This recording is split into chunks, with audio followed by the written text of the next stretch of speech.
Do you have a favourite current piece of sort of electronic music technology equipment? I've been buying Korg mono synths that are really cheap, 60 quid or something. But again, they've got the technology right.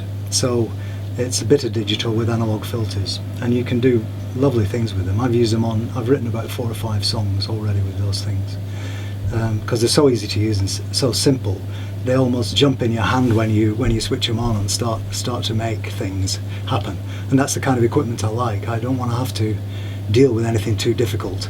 I just want it to start work before me. That's the criteria. Switch it on and it's got to start work before I do. Great. So what would you say was the most influential breakthrough in music technology throughout your career?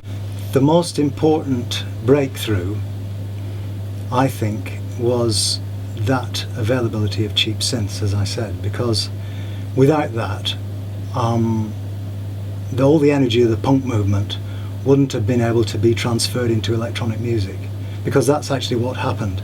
People imagine that punk died in 1978 or 7, in fact, about a year after it was born. But that's not what happened. In fact, what happened was all the energy out of punk went into electronic music. Because as Phil Oakey said, it was even more of a punk statement to make music with one finger than it was to make music with a guitar which needed both hands. You know, it was even simpler to do it, and you could make more outrageous noises. So that single moment where the energy of all that stuff went into, of punk went into electronics, and electronics became easy and easily available, it just changed the world, quite simply, it did. Can you talk about the internet a little bit and what you think, how that's influenced music over the years? Well, it's ruined everyone financially. The internet's... The internet's ruined everyone financially. But it's also enabled a million different sorts of music to coexist and to be available, which was never possible before. I've discovered things on the net that I hadn't heard and wanted to hear for years and haven't been able to get on record or on CDs or anything like that. But I can download them now, and that's wonderful. So it's made the language, it's made us all much more knowledgeable and fluent, but a lot poorer, which is maybe a good thing. That Hollywood golden moment lasted about 25 years, which is a good run, and it's still going on in various forms, but that immediate thing of selling records has disappeared for the time being.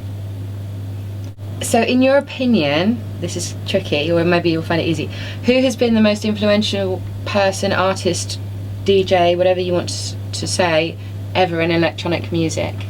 The most important person was Robert Moog, without a doubt, or Robert Moog, as we have to call him, according to the Moog Foundation, because he invented, not single-handedly, it was part of an evolution, it was the end of an evolution. But I think what he made was the equivalent of a Georgian house. In other words, you can't make it any better with the materials you have, so it becomes the most beautiful form of those materials. And that's it. You can't get better than that. You can't get better than a Georgian house. You can't get better than that. You can't get better than a Cadillac with fins. You know, there are certain things that you won't supersede, and that you won't get better than a pair of jeans. You know, they're all design classics, and this one is a music classic because nothing sounds better than that. With Benj operating it and us working on it together, it's transcendental. There's nothing you can't do with it, and it actually supplies you with ideas. Again, it starts work before you do. You know, Benj will patch, and then something happens, and then we take advantage of it. So the machine's the leader, and we just follow it wherever it goes, and that's really interesting, really exciting. I think what happened at that period too, when digital took over, and all this stuff got lost, and people threw it away and gave it away, and then it was recovered by another generation during the dance years in the 1990s. And now it is like going back and finding a lost city in the Amazon jungle. You know, you're rediscovering this civilization that you only glimpsed before. You only glimpsed the possibilities of it, and there's all kinds of life forms in that city. and we're just rediscovering them now. So that's very exciting for me in particular. And Benj is the guy who put all this stuff together and enabled that exploration to take place. So I'm endlessly grateful for him.